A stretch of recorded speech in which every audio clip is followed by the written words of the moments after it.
Hey race fans, welcome to another episode of Backseat Drivers presented by Mobil 1. We have Kim Kuhn, Jonathan Merryman, Danny B. I'm Alex Weaver for this week. Let's tap in, get right to things. Kansas, an interesting show out there in Kansas. Joey Logano is just staring down the floor, making sure that he's blocking the heck out of him, gets the win. Kim, let's start with you. How do we feel about the 22 locked into Phoenix? I mean, no surprise there. It always seems like whenever we kind of, I don't want to say forget about Joey Logano, but just don't have our focus on him, he's there knocking at the door like, hey, reminder, I'm here. But honestly, no surprise that he and Paul Wolfray will pull it off. They're a great team. Granted, we haven't seen them win since before the COVID times, back in the spring. However, he's been, strong and always there the entire season. So no surprise for me. I don't know that really he was the focus for anybody this past weekend at Kansas, but I definitely think that they are going to be contenders when we go to Phoenix because he was the winner there in the spring. I think he's had two, I don't want to say bad weeks, but Vegas and Talladega weren't, up to par to what they had been running ever since, they kind of corrected the ship mid-season. But if you take those two races out of it, I mean, you're talking top fives, top tens almost every single week. So they're running well. Like Kim said, they're just under the radar. I think the big story coming out of Kansas is, man, did Denny Hamlin throw one away? He looked like he had a car. We knew he had a car that could beat Harvick because he did it in that stage one. Gets into the wall right in front of his teammate. Is that the tape on the grill moment from last season? Is that what we're going to remember out of that 11 car going forward? I don't think so. I think, the year he's having, he can go to Martinsville and win. We're seeing, for the past 2 years, this is old school Denny Hamlin can win at these racetracks. And don't count him out at Texas either. But, Joey Logano upsets the apple cart a little bit, moves that cut line in a weird direction. And look, if we have a driver win who is not Harvick or Hamlin coming out of Texas, going into Martinsville, I think we've got a real dead-on shot of having either the 4 or the 11 missing the round of 4 in Phoenix.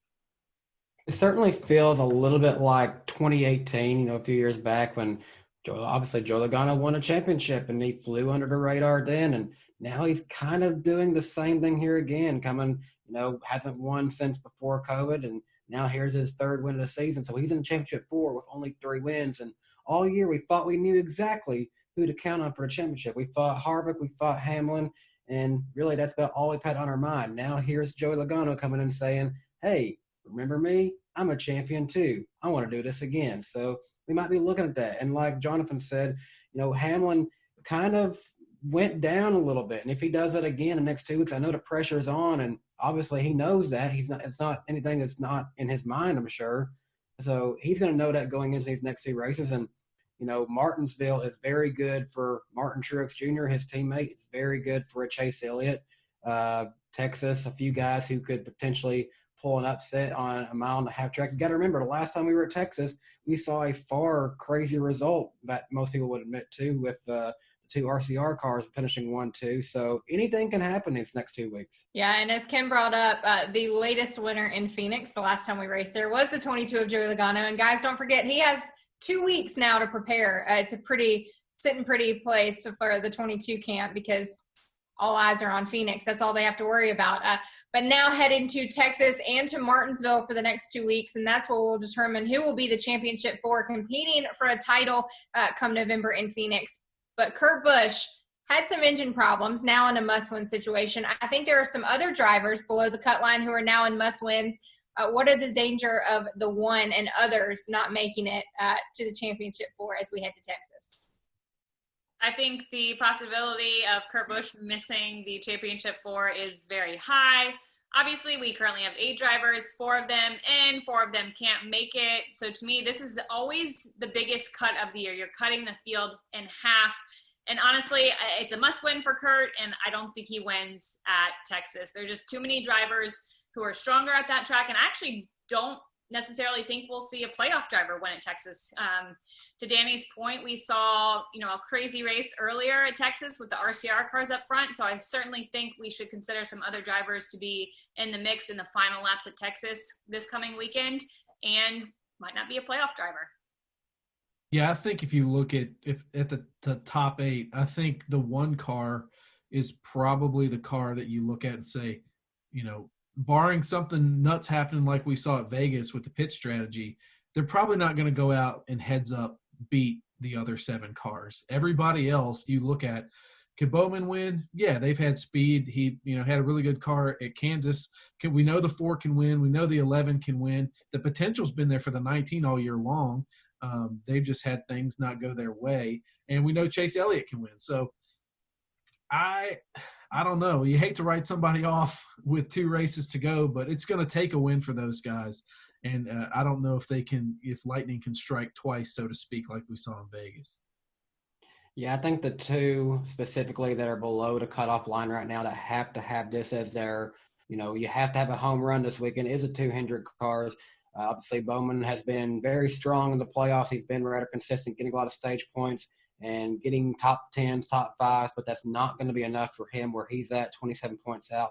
Chase Elliott's a little bit different. He needs to try to stay consistent. He could, you know, theoretically get in with some top 5s, but that's hoping that honestly Harvick or Hamlin wins for him to get in. So really those 2 have to go in trying to win or go home because, quite frankly, I'm looking ahead to Martinsville after this.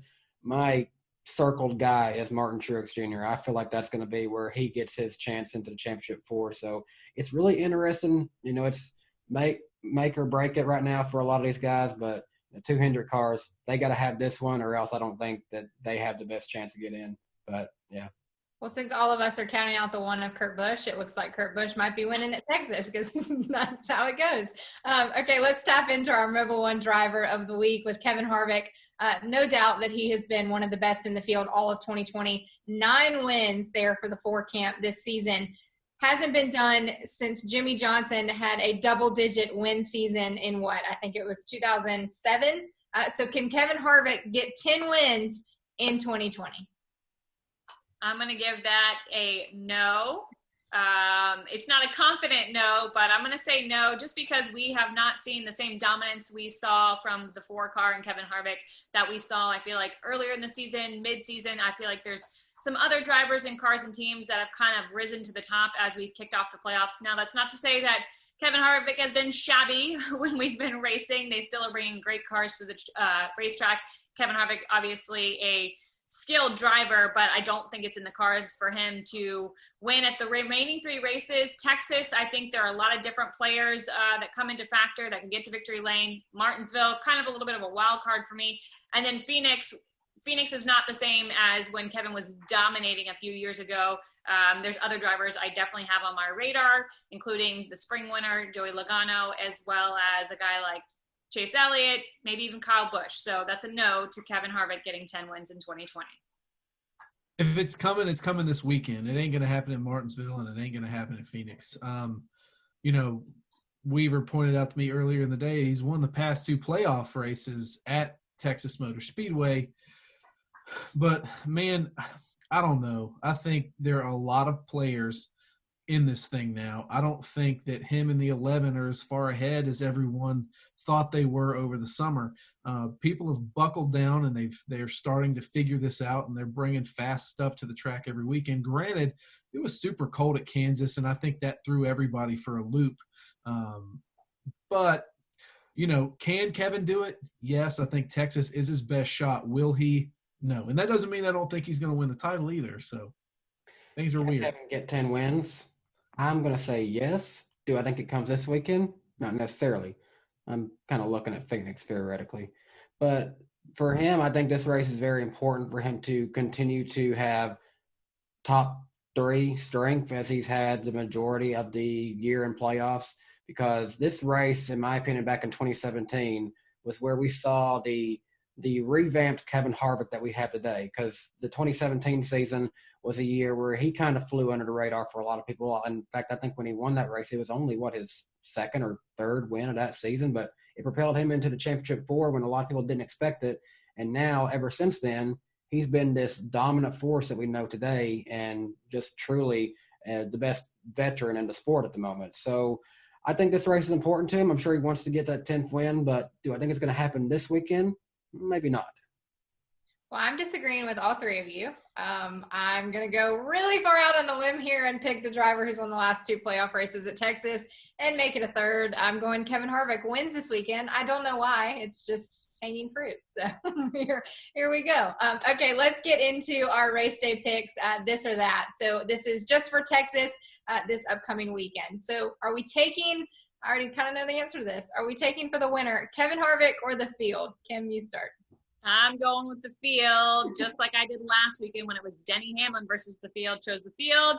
The field won. I think the same thing happens this weekend. Yes, Kevin Harvick has won the last 2 fall playoff races at Texas, but the third time is not going to be the charm for him. There's just too many other strong drivers when you go to Texas Motor Speedway, and we can't count them out. I want to know what the odds are on winning 3 races at the same track in a row at the playoffs. So I think the odds are against Harvick in terms of numbers wise. So for that reason, I will say no, he's not going to win this weekend. I will take the field, more specifically the 9 car. I think he's going to make some magic happen at the side of his first ever NASCAR Xfinity Series win. I catch a niner in there? Well, just like last week, I'm going to go with Kevin Harvick against the field. I'm picking Harvick, so look for him when he has a teammate in front of him to scrape the wall and knock his chances out. Highest finish at Texas, is it going to be Elliott or Bowman?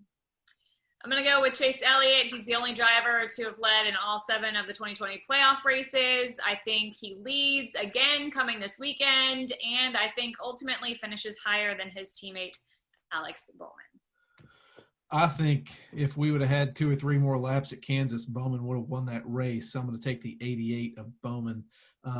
They just won't go away. He's like the new Ryan Newman. He just, he's that thorn in your side. He's always there at the end and has been these past couple weeks. I think the 88's going to outpace the 9 this weekend.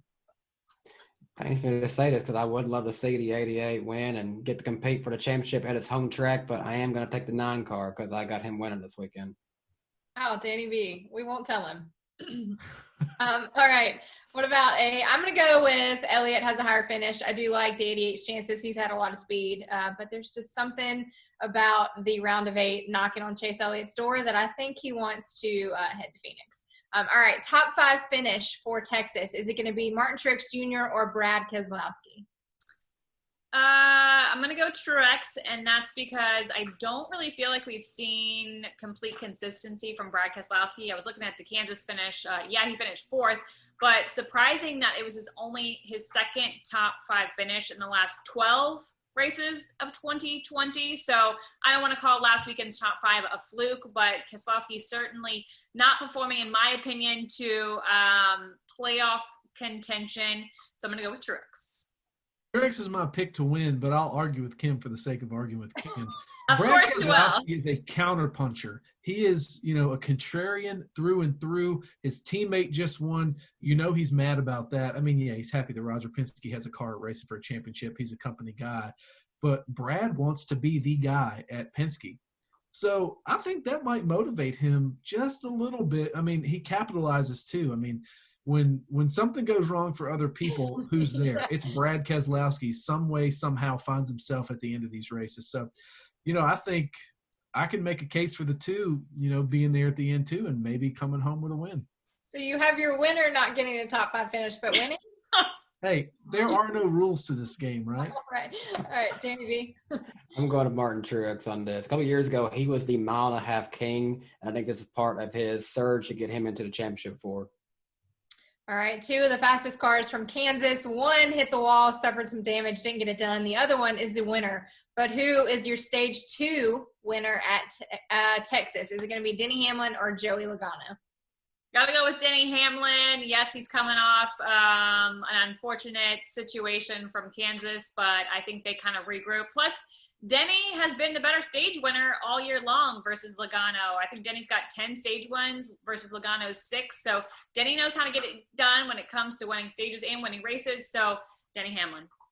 Stage wins mean nothing to Logano at this point. He's locked in at Phoenix. So I think they can get a little wacky with the calls. And, Paul Wolf loves to do that. So if that means, you're not going to win a stage, which in part is meaningless to Joey at this point, I think Denny Hamlin will probably outpace him in the stages. I'm probably wrong because on my NASCAR fantasy, I almost always get my stage victories wrong. So I'm going to say Joey Logano just because he won last week. Don't we all, Danny B? If we could throw a dart at the board, we would all still be wrong. I'm going to go with Denny Hamlin. I'm agreeing with Merriman. God, that's like choking up words that I never want to say. I'm a genius. But I think that Denny Hamlin is going to go after stage points more. Logano is going for the win. I don't think he's going after points. All right, who struggles the most at Texas? Is it going to be the 2 drivers still left in the playoffs for Hendrick Motorsports, or is it going to be the 2 drivers still left in the playoffs for Team Penske? I don't want to say they'll struggle, but I think Team Penske has the worst day in Texas, and that's because Joey Logano really at this point has nothing to lose. So to Merriman's point, they can be a little bit riskier, which doesn't always end up in good results. And then KESELOWSKI, I'm just not feeling him for this weekend in Texas. Mark my words, watch, he'll probably get to victory lane. And then on the flip side, Hendrick, those guys, Alex Bowman and Chase Elliott, are always there. They are always somewhere up front, sticking out that win. This could be potentially a weekend that we see one of them in victory lane. So I think Hendrick has the better day at Texas. Are we limiting this to just playoff guys? No, you can throw in. Look, I think, Blaney will be a force too. He was up there a little bit at Kansas, but I mean, those guys are racing just for wins. So you have to bring that into account too. Kim said earlier is that, we could see a non-playoff winner. So I don't know. I'll go Penske here. I'm going to go with Hendrick having the better day. I'm kind of with Kim on this one. I think the Penske guys are going to do good, but I think that they'll probably be in the top 10, whereas the 2 Hendrick guys could potentially be in the top 5. So I'm going to say Hendrick has a better day. I agree with Kim and Danny B because I just have to balance it out. I'm going to go with Hendrick has a better day at Texas and Penske struggles a little bit more. All right, guys. Do we want to change our championship 4? Or is everybody sticking with what they said at the beginning of the season? Because I am at Phoenix going to bring those back. I don't even remember what I said. I'm already way wrong. So bring him back to remind me. I think I said 4, 11, 2, and 9, which is I'm already I don't remember what I said. Maybe 4, 11. I feel like the 9 was in there. Who knows? I had the 11 as my championship pick, and I think I maybe it up. The 11 too as the champion. I don't know. Button it up. You're gonna have to go back into the archives. Oh, don't worry. We'll bring them back. So cliff notes from this episode, in case you missed, none of us can remember what the heck happened in March. And if you are putting money this weekend, put it on the 1 of Kurt Busch because we all counted him out. But we're racing at Texas on Sunday. 3 drivers are trying to lock into Phoenix to compete for a championship for Joey Logano. All eyes on Phoenix. But we're racing Texas Sunday, 3:30. NBC will have the coverage. And anybody at Texas, if you can deliver us Torchies, we would like 4 tacos sent this way. See you guys next week on another episode of Backseat Drivers.